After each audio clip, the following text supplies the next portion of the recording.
Hello everyone, मैं समीर आपका स्वागत करता हूं आपके अपने यूट्यूब चैनल मैथमेटिकल फंडाज में, जहां पे आपको मैथ्स से रिलेटेड यूजफुल इन्फॉर्मेशन देखने को मिलती है। तो अगर आप चैनल पर नए हैं तो चैनल को अभी सब्सक्राइब करिए और बेल आइकन को प्रेस करिए ताकि आप किसी भी यूजफुल वीडियो को मिस ना कर सकें। तो स्टार्ट, आज मैं लेके आया हूँ आपके लिए बहुत ही इंपॉर्टेंट चैप्टर जो कि आपको टर्म फर्स्ट में बेस्ट स्कोर करने में बहुत हेल्प करेगा। तो वो चैप्टर है LPP यानी कि लीनियर प्रोग्रामिंग प्रॉब्लम्स। तो स्टूडेंट, आज की इस वीडियो में हम लीनियर प्रोग्रामिंग प्रॉब्लम पे बेस्ड MCQs को डिस्कस करेंगे। तो अगर आप भी टर्म फर्स्ट के लिए चैप्टर वाइज MCQs की और वीडियोस को ढूंढ रहे हैं तो उसके लिए आपको ऊपर आई बटन पे और वीडियो के डिस्क्रिप्शन में चैप्टर वाइज MCQ की प्लेलिस्ट का लिंक मिल जाएगा, जिस लिंक पे जाकर आप उन सभी वीडियोस को देख सकते हो। तो चलिए वीडियो स्टार्ट करते हैं। तो चलते हैं हम अपने क्वेश्चन नंबर 1 पे। क्वेश्चन नंबर 1 क्या है? फर्स्ट क्वेश्चन है the feasible solution for a LPP shown in figure, और फिगर हमें ये गिवन है। Let z equals to 3x minus 4y be the objective function minimum of z occurs at. और student, इसके हमें 4 ऑप्शन दिए हुए हैं। ऑप्शन ए है 0,0, ऑप्शन बी है 0,8, ऑप्शन सी है 5,0, ऑप्शन डी है 4,10। ठीक है स्टूडेंट, तो आइए स्टूडेंट, इस फर्स्ट क्वेश्चन को मैं यहाँ पे सॉल्व कर लेता हूँ। तो ये रहा हमारा फर्स्ट क्वेश्चन। ठीक है स्टूडेंट, अब स्टूडेंट हमें क्वेश्चन में क्या गिवन है? ये ऑब्जेक्टिव फंक्शन z गिवन है जो किसके इक्वल है 3x माइनस 4y के। अब हमें इस फिगर को देख के ये बताना है कि किस पॉइंट पे इस ऑब्जेक्टिव फंक्शन z की वैल्यू मिनिमम होगी। ठीक है स्टूडेंट, तो आइए स्टूडेंट इस फर्स्ट क्वेश्चन को सॉल्व करते हैं। तो स्टूडेंट, इसके लिए हमें एक टेबल की जरूरत पड़ेगी। यहाँ पे लिखेंगे हम कॉर्नर पॉइंट्स और यहाँ पे लिखेंगे z जो किसके इक्वल है 3x माइनस 4y के। ठीक है स्टूडेंट, अब स्टूडेंट ये जो आपको फिगर गिवन है इसमें आपको कॉर्नर पॉइंट्स दिए हुए हैं। फर्स्ट कॉर्नर पॉइंट क्या है 0,0। तो सबसे पहले हम यहां से स्टार्ट करते हैं 0,0। ठीक है स्टूडेंट, यहाँ पे x की वैल्यू 0 है, y की वैल्यू भी 0 है। तो हम क्या करेंगे, इस ऑब्जेक्टिव फंक्शन z में x की वैल्यू को भी 0 पुट कर देंगे, y की वैल्यू को भी 0 पुट कर देंगे। तो z की वैल्यू क्या निकल के आ जाएगी 0। ठीक है स्टूडेंट, ये देखा हमने अपने फर्स्ट कॉर्नर पॉइंट के लिए। अब चलते हैं सेकंड कॉर्नर पॉइंट पे। सेकंड कॉर्नर पॉइंट क्या है 5,0। तो ये हो गया 5,0। ठीक है स्टूडेंट, अब यहाँ पे x की वैल्यू क्या है 5 और y की वैल्यू क्या है 0। तो अब अगर हम इस ऑब्जेक्टिव फंक्शन z में से सब्स्टिट्यूट करें तो z की वैल्यू क्या आ जाएगी 3 5 जा 15। ठीक है स्टूडेंट, अब चलते हैं हम अपने थर्ड कॉर्नर पॉइंट पे। थर्ड कॉर्नर पॉइंट है 6,5। तो उसको हम यहाँ पे लिखेंगे 6,5। ठीक है स्टूडेंट, अब स्टूडेंट हम क्या करेंगे, यहाँ पे x की वैल्यू है 6, y की वैल्यू है 5। तो हम x और y की वैल्यू को इस z में पुट कर देंगे। तो यहाँ से क्या वैल्यू आ जाएगी, ये हो जाएगा 3 6 18 माइनस 4 5 20। तो 18 माइनस 20 कितना हो जाएगा -2। तो यानी -2। अब स्टूडेंट हम चलते हैं अपने फोर्थ कॉर्नर पॉइंट पे। फोर्थ कॉर्नर पॉइंट क्या है 6,8। तो इसको मैं यहाँ पे लिख लेता हूँ 6,8। ठीक है स्टूडेंट, यानी कि x की वैल्यू 6 है, y की वैल्यू 8 है। अब x और y की वैल्यू को हम इस ऑब्जेक्टिव फंक्शन z में सब्स्टिट्यूट कर देंगे। तो क्या हो जाएगा, ये हो जाएगा 3 6 18 माइनस 4 8 32। यानी कि यहाँ पे कितना आ जाएगा 18 माइनस 32। ये किसके इक्वल हो जाएगा -14 के। ठीक है स्टूडेंट, अब स्टूडेंट हम चलते हैं अपने फिफ्थ कॉर्नर पॉइंट पे। फिफ्थ कॉर्नर पॉइंट क्या है 4,10। तो उसको मैं यहाँ पे लिख लेता हूँ 4,10। अब इसमें x की वैल्यू क्या है 4, y की वैल्यू क्या है 10। अब x और y की वैल्यू को हम इस ऑब्जेक्टिव फंक्शन z में सब्स्टिट्यूट कर देंगे। तो क्या आ जाएगा, ये हो जाएगा 3 4 जा 12 माइनस, और ये कितना हो जाएगा 4 10 जा 40। तो 12 माइनस 40 यहाँ से कितना आ जाएगा -28। ठीक है स्टूडेंट, अब चलते हैं हम अपने लास्ट कॉर्नर पॉइंट पे। लास्ट कॉर्नर पॉइंट क्या है 0,8। तो उसको मैं यहाँ पे लिख लेता हूँ 0,8। ठीक है स्टूडेंट, अब इसमें x की वैल्यू क्या है 0, y की वैल्यू क्या है 8। अब इस x और y की वैल्यू को हम z में सब्स्टिट्यूट कर देंगे। तो क्या आ जाएगा, ये हो जाएगा 3 × 0 माइनस 4 × 8 यानी कि -32। z की वैल्यू यहाँ से कितनी आ गई -32। ठीक है स्टूडेंट, अब स्टूडेंट हमने क्या किया, इस टेबल में हमने ईच कॉर्नर पॉइंट पे z की वैल्यू को फाइंड आउट किया।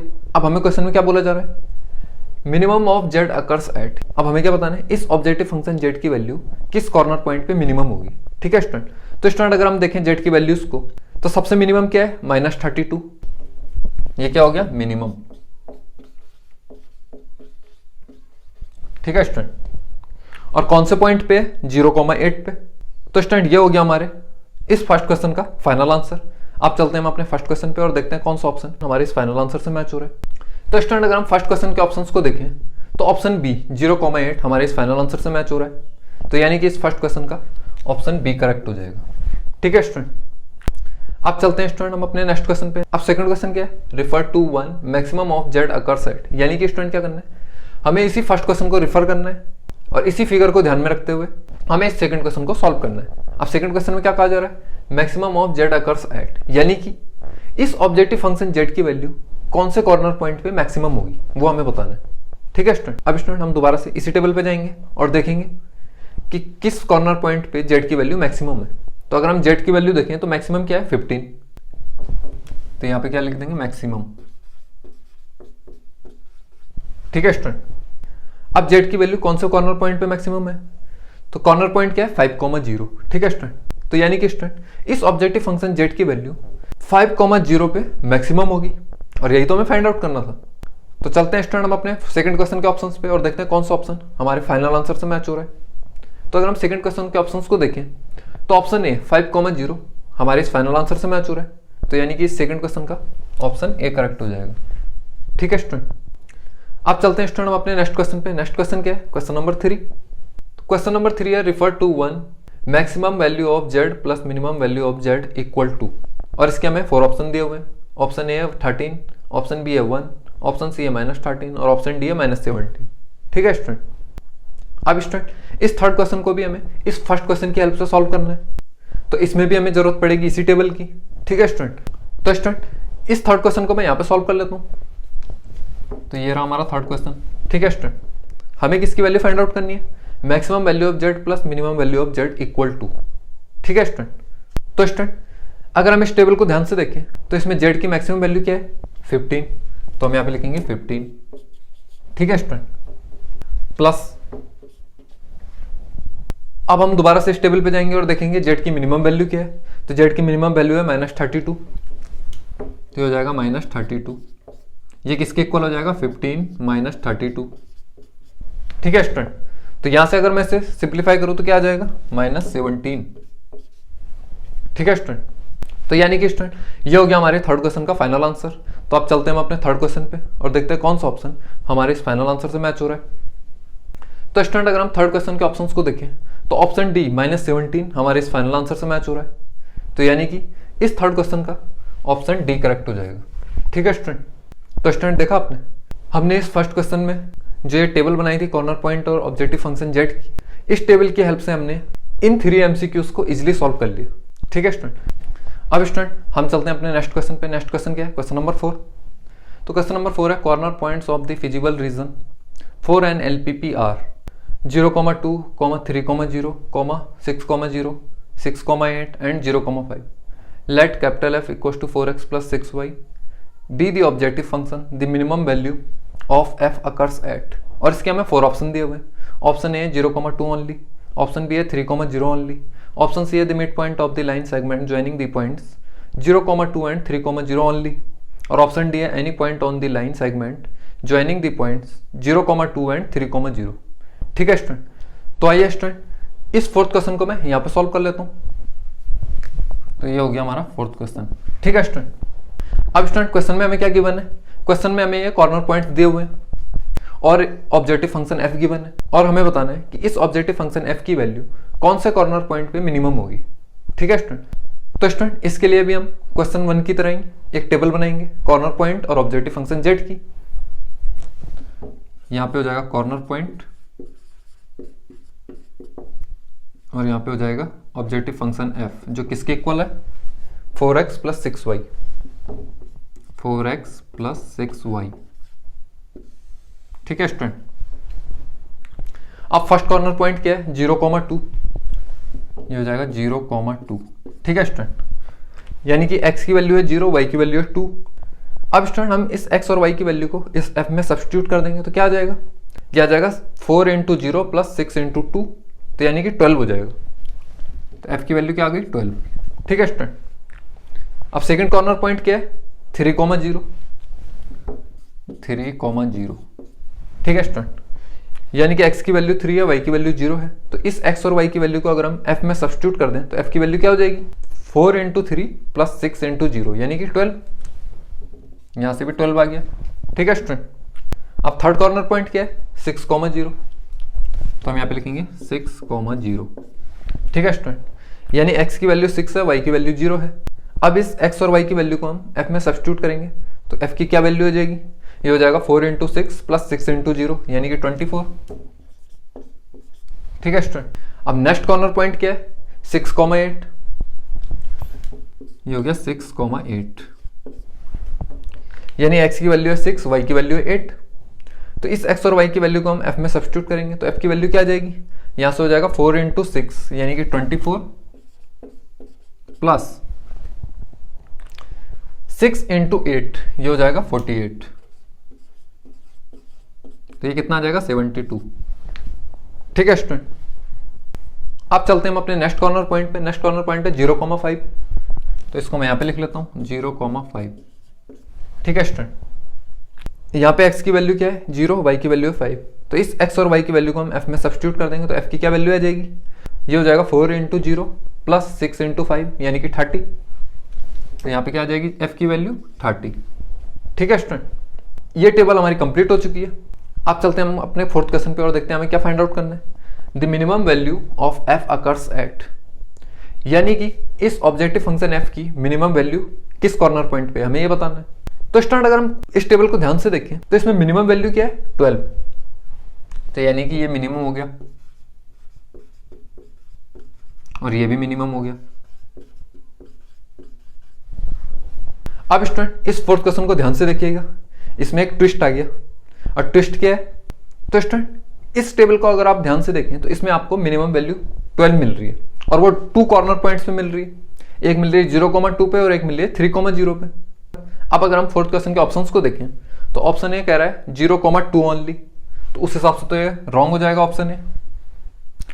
और ऑप्शन बी है 3,0 ओनली, बट हम यहाँ पे क्या देख रहे हैं, हमें 2 कॉर्नर पॉइंट्स पे मिनिमम वैल्यू मिल रही है, तो उस हिसाब से ऑप्शन बी भी रॉन्ग हो जाएगा। ठीक है स्टूडेंट, अब जो स्टूडेंट्स को मेन कंफ्यूजन होगा वो किस में होगा, ऑप्शन सी और ऑप्शन डी में। अब ऑप्शन सी है the mid point of the line segment joining the point 0,2 and 3,0 only, और ऑप्शन डी है any point on the line segment joining the point 0,2 and 3,0। अब स्टूडेंट्स को ध्यान से समझिए। अब स्टूडेंट अगर आप इस टेबल को ध्यान से देखें तो इस टेबल में हमें 2 कॉर्नर पॉइंट्स पे सेम मिनिमम वैल्यू मिल रही है और वो कितनी है, 12। तो इसका मतलब क्या हुआ, इसका मतलब यह हुआ कि ये एक लाइन है। ठीक है स्टूडेंट, अब सपोज दैट ये फर्स्ट कॉर्नर पॉइंट जो है ये रहा 0,2 और सेकंड कॉर्नर पॉइंट क्या है, 3,0। तो यानी कि स्टूडेंट ये एक कंप्लीट लाइन है। तो स्टूडेंट इस लाइन पे इन 2 पॉइंट्स के अलावा और भी कई सारे पॉइंट्स होंगे और उन सारे पॉइंट्स पे इस ऑब्जेक्टिव फंक्शन f की वैल्यू जो होगी वो हमें 12 भी मिलेगी।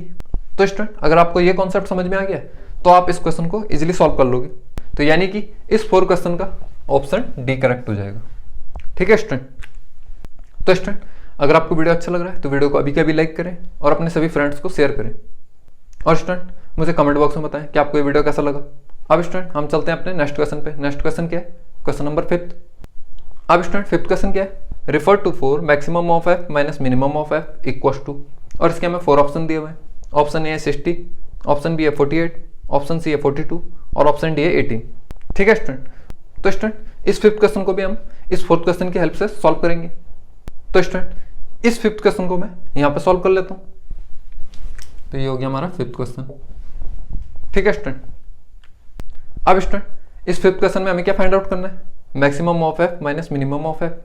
अब स्टूडेंट उसके लिए हमें इस टेबल पे जाना पड़ेगा। अब इस टेबल में हमें मिनिमम वैल्यू तो मिल चुकी है जो कि कितनी है, 12। अब मैक्सिमम वैल्यू अगर हम देखें तो ये है 72, ये हो जाएगी मैक्सिमम। ठीक है स्टूडेंट, अब हमें 5th क्वेश्चन में क्या फाइंड करना है, maximum of f minus minimum of f। तो स्टूडेंट अगर हम इस टेबल में देखें तो मैक्सिमम वैल्यू कितनी है f की, 72 माइनस, अब मिनिमम वैल्यू कितनी है f की, 12 इक्वल, अब स्टूडेंट 72 माइनस 12 कितना हो जाएगा, 60।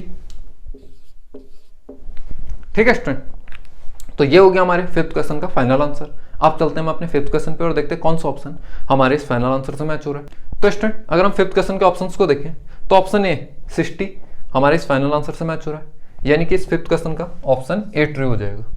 ठीक है स्टूडेंट, अब स्टूडेंट हम चलते हैं अपने लास्ट क्वेश्चन पे। लास्ट क्वेश्चन क्या है?